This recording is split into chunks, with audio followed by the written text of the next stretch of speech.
In case you missed it, here's what happened with Russia and Ukraine today in just 60 seconds. Russia ramped up its assaults on several key Ukrainian cities. At least one has fallen to Russia, and the largest nuclear plant in Europe has caught fire after a Russian attack. The Russians and Ukrainians have agreed on localized ceasefires throughout the country to allow for humanitarian corridors to allow Ukrainian citizens to safely evacuate. Despite all that, the Ukrainian people continue to fight. Vladimir Putin spoke with the French president today, and afterwards, Emmanuel Macron said he believes Putin wants to take all of Ukraine and fears the worst is yet to come. The White House imposed more sanctions on dozens of oligarchs, their adult children, their companies. Their visas will also be restricted. As I told you in this video last night, the White House has not yet sanctioned Russian oil, but today the House Speaker said she wants it sanctioned and banned, and a group of bipartisan lawmakers agree. Now, it hasn't happened yet. President Biden has also now upped the ante and is asking Congress for $10 billion for humanitarian aid in Ukraine and the funding for the Pentagon and our military troops. Lastly, the International Criminal Court launched a war crimes investigation into what's happening in Ukraine. I talked all about that in detail in this video. Are Vladimir Putin or any of his senior officials war criminals? Well, as of this morning, the International Criminal Court has launched an investigation,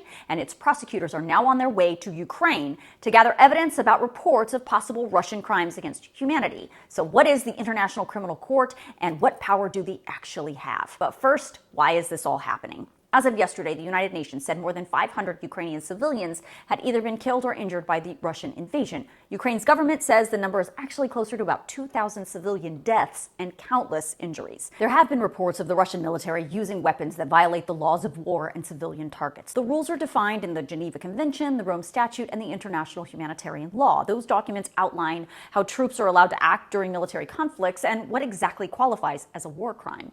A big one? Intentionally directing attacks against civilian populations and using weapons that poison or asphyxiate.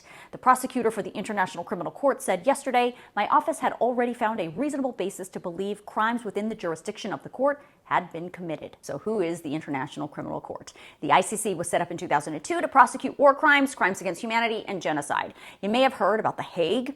That's the home of the ICC. The ICC is a court of last resort. They say they take on cases when national authorities are unwilling or unable to prosecute.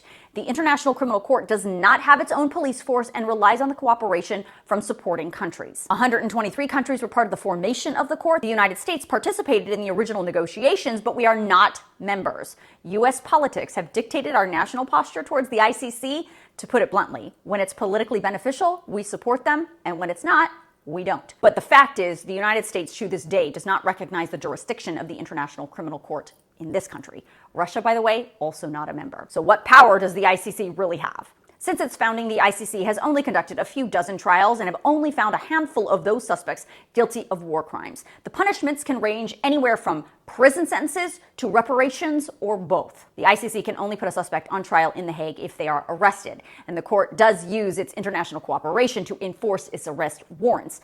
Under ICC rules, suspects cannot be tried in their absence.